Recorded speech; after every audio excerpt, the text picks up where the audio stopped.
Hello everybody, welcome to another Let's Play, Hearts of Iron IV Kaiserreich. We're going to be doing another game as Ukraine. We last played them, I want to say about a year ago, give or take, whenever the Ukraine update first came out. We did the path as the Hetman. So what we're going to be doing is we're going to be siding with the anti-Hetman revolt. Probably going to go social liberal if I had to take a guess. We don't play them too often, so I think that kind of makes sense. So yeah, that's kind of the plan we have here for today. I do apologize for the lack of content last few days. I did post an announcement on the community if you want to kind of read that. But needless to say, I want to make sure content comes out at a reasonable pace. The Ireland campaign, by the way, also is not canceled because it's been so long since I last did the video. The mod got outdated. I have to do all that. You ever try to update Kaiserreich through the GitHub? It sucks. I hate GitHub. I don't know about anybody else. I think it sucks. Anyways, the Ukrainian state. In the political chaos of Russia's civil war, a new nation was founded. A nation built upon centuries of dreamers and philosophers. The nation of Ukraine. First declared independent in January of 1918, the self-declared Ukrainian People's Republic signed a Treaty of Breadbasket and became a virtual protectorate of the German Empire. At the time, this was a small price to pay for German and Austro-Hungarian troops to drive the Bolsheviks out of Kiev and back to Russia. Ukraine became a breadbasket of Central Powers, shipping grain back to Germany and Austria to feed their starving populations. However, German fears of an impending defeat on the Western Front and promises of sweeping land reform from the People's Republic persuaded German command to change their policy. On the 29th of April 1918, a German-backed coup overthrew the Ukrainian People's Republic and in its place established a Ukrainian state under the leadership of the Ukrainian general Pavlo Skoropadsky. Proclaimed Hetman, Skoropadsky transformed Ukraine into a military dictatorship. Reforms under the People's Republic were reversed, land confiscated during the UNR's tenure was returned to the upper class of landowners, and the Hetman became the undisputed leader of Ukraine. After a turbulent, conflict-filled 20s, the Ukrainian state has moved into the 30s as many things. The breadbasket of Europa, the protector of the Ukrainian people. Ukraine is not yet perished under stable leadership, and will march into a new world as the vanguard of the East. Okay, I do want to turn off Fog of War. I don't like the Fog of War. I wish there was a way to permanently disable it. I don't think there actually is, though. So we currently have 22 divisions, which is a alright place to start off with. We're not going to put the Hetman in charge as Field Marshal for the obvious reason that he is not going to be sticking around for too long. Can't do anything here. So what do we actually have? We got our military trees. Okay, well, fair. We'll start with that. And aside from that, for our research, let's go for all of our basics here. Machine tools, construction. We currently have 15 factories. They're 4, 2, and 9. So what do I want to do with those at this moment? Oh, they've actually changed this. This is kind of like a nice little indicator here. I like that. I like that. So let's go like 1 civilian factory right now. Let's go like 2 in Kiev. I think that seems okay for now. Missing 1 tungsten. I literally could not care less about that. How many trains do we have? 16? 24% stability. We won't steal trains quite yet. We'll think about it, but we won't do it at this exact moment in time. We'll get our units up to the front lines. And again, I don't remember exactly when the revolt breaks out. Does it actually say over here anywhere? Unfinished revolution, halted industrial progress, strong agrarian exports. I'm sure that's going to last a long time. Also, can I vote in this? Yes, what do I want? Industrial. You know what? Get 1 civilian factory. Sounds good to me. Descent in the West.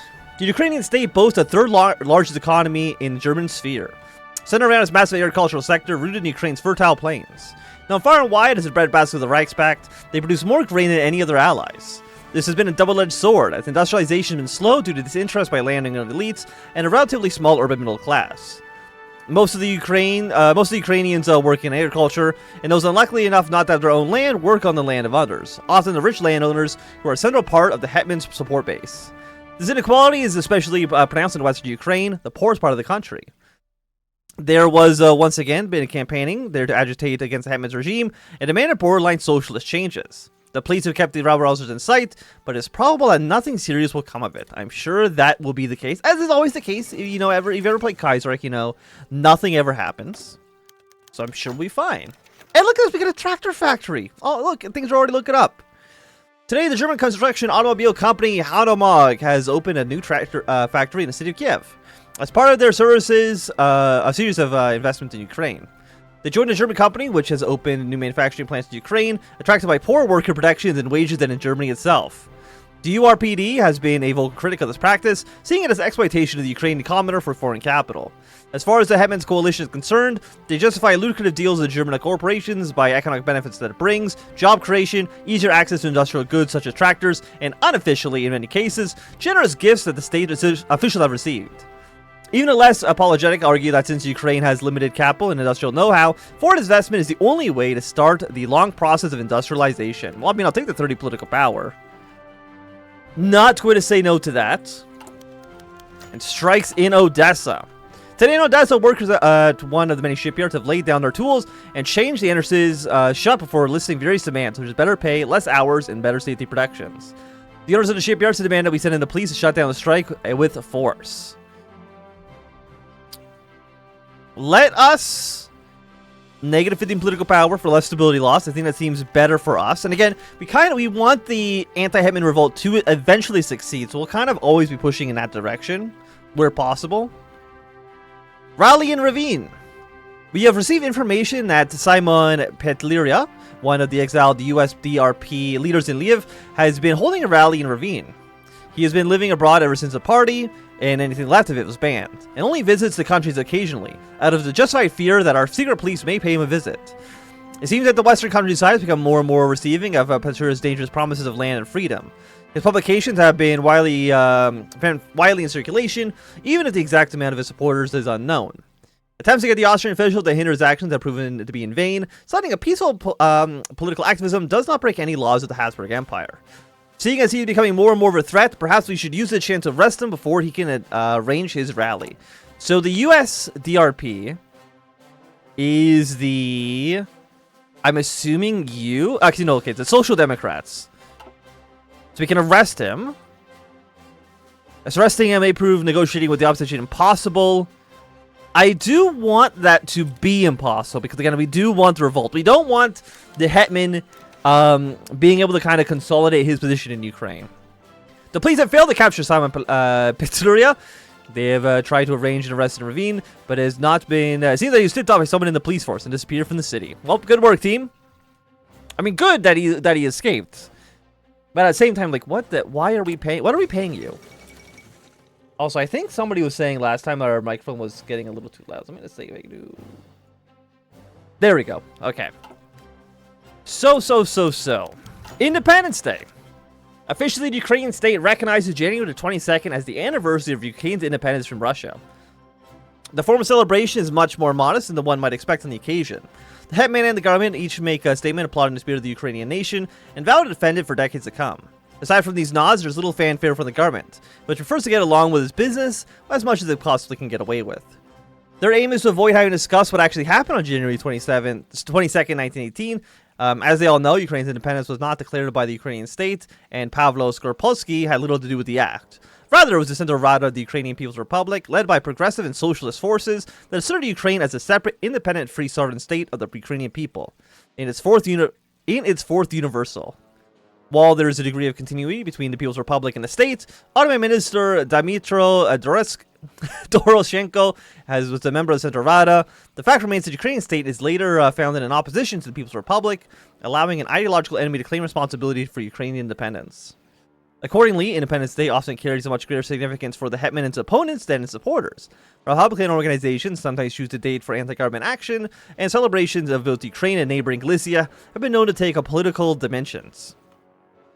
With the notorious Republican Simon Petluria taking the opportunity to offer his own Independence Day message. Authorities often struggle to crack down these Republican events. After all, who would arrest a man for celebrating their people's independence?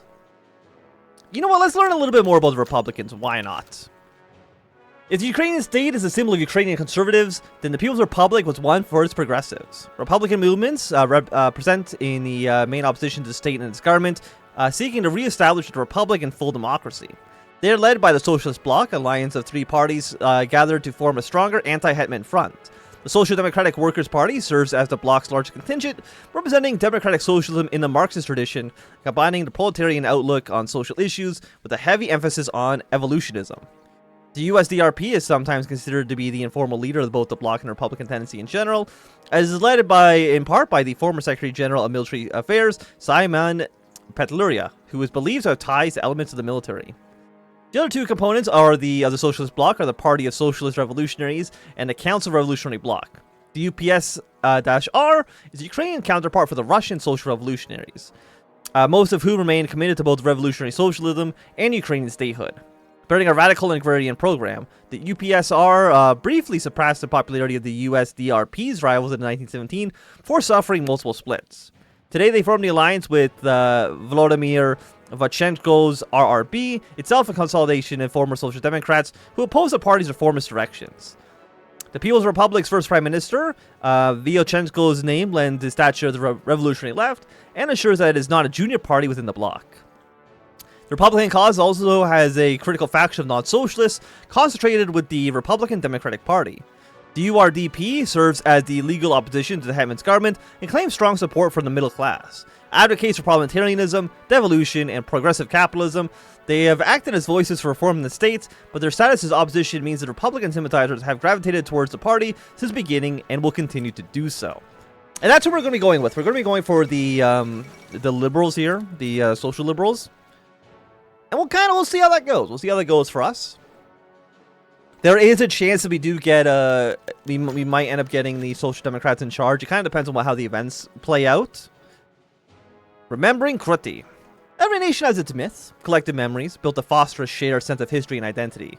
Such myths have been crafted at least since the advent of modern nationalism, and Ukraine is no exception to this. For Ukrainians, one of the most significant myths concerns the events of January 29, 1918.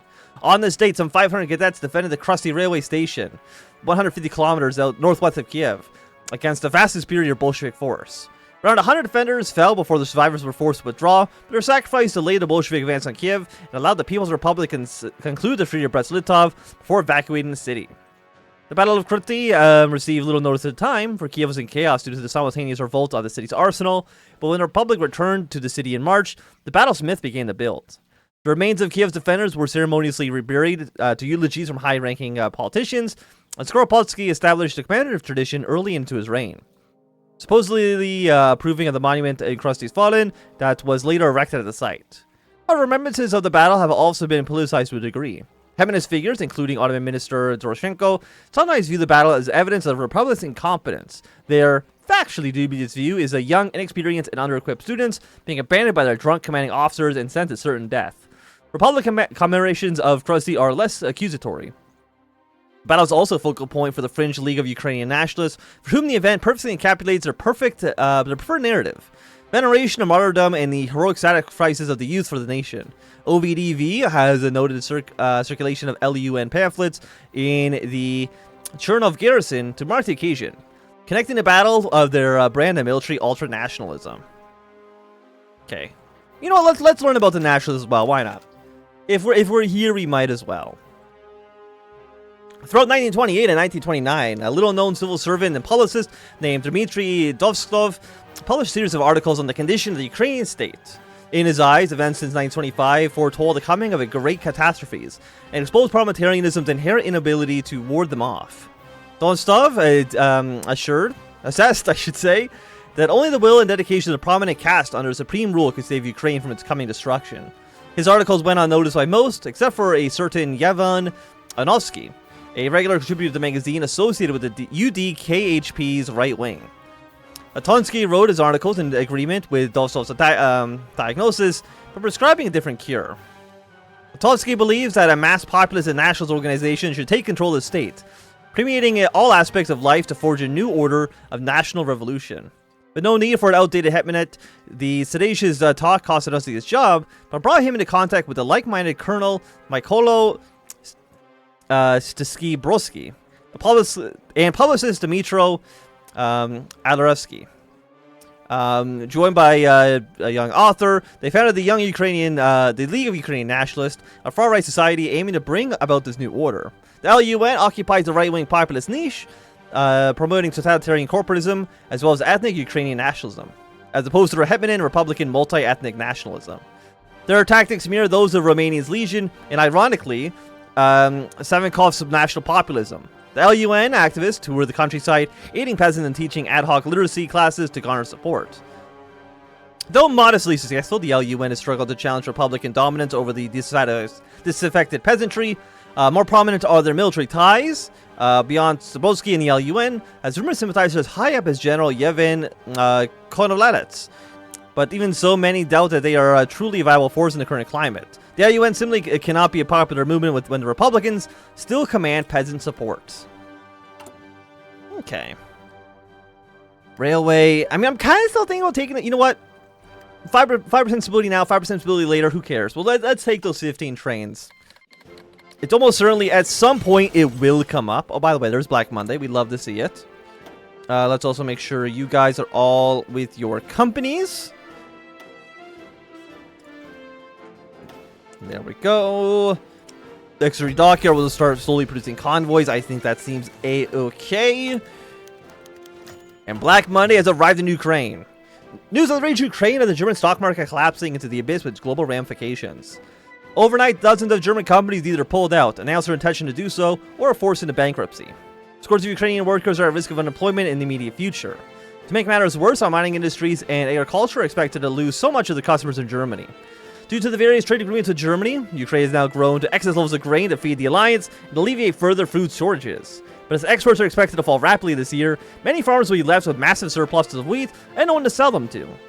The most pessimistic are telling the peasants to start burning grain, as it will soon be worth less than coal. Okay, so you have negative 10% stability, 40% consumer goods, another negative 10% stability. Honestly, it's not so bad. Like, I know it sounds bad, and it still is bad, but it's not as horrible as it could otherwise be. I think, at least. Maybe I'm just talking out my ass, but I think we've seen worse Black Mondays than this. Sitting at the crossroads between Ukrainian politics and literature, today's talk is the publication of the late Vyacheslav Leplinsky's magnum opus and political treaty, Epistles of the Brothers Agrarians. A fixture of political sense in many years, Leplinsky could not find the time between his activism and later battles with tuberculosis to complete the book within his lifetime, something he predicted himself in his foreword.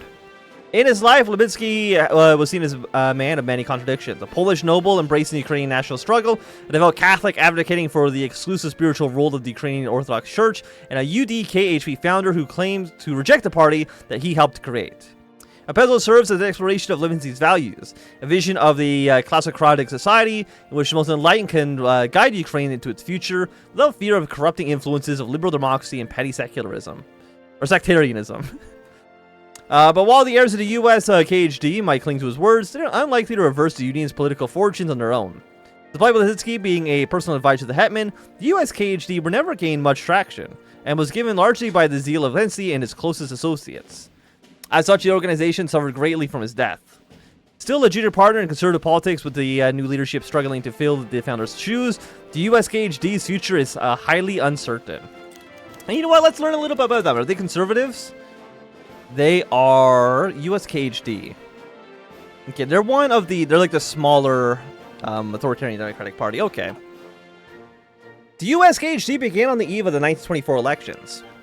Vyacheslav Leplinsky, then still a UDKHP leader, proposed a radical revision of the party's program along neo-monarchist and corporatist lines. In his proposal, Leplinsky fundamentally rejected partisan politics and parliamentarianism, favoring instead the reorganization of politics along class lines. An idea counterintuitive to many, Leplinsky believes that a society run in this manner would allow for a class aristocracy of Ukraine's best and brightest a chance to change the country for the better, without regard for faith or language. His ideas were viewed as inconceivably radical, and the UDKHP would ultimately remove him as party leader. In response, Leplinsky gathered his followers and founded a new party, the Ukrainian Union of Agrarian Statists, the USKHD, which would go on to contest the 1924 election on a platform that incorporated monarchism, corporatism, and decentralism, promoting a devolved but anti-democratic political order, contrasting with the UDKHP's parliamentarian centralism. It would split the conservative vote, but ultimately it was co-signed to a junior role in the resulting Hetman's coalition, while Leplinsky remained a member of the Hetman Circle, a position he continued to occupy up to and after his death. I don't know how he did it after his death. That's very impressive to me. Inheriting from his founder a classocratic, plural, national, and anti-liberal vision of politics, the USKHD was forced to find a new leader after Leplinsky's death. The party was taken over by two people. Shiri Schmidt and Mikola Kochbai both hail from the noble landowning families, and were involved in the original founding of the UDKHP alongside Lipinski. Both followed him into his departure, albeit for different reasons. Polchai joined out of a genuine belief for his views, where Schmidt felt that the party had led by the close advice of the Hetman would offer better prospects for an increasingly big tent UDKHP.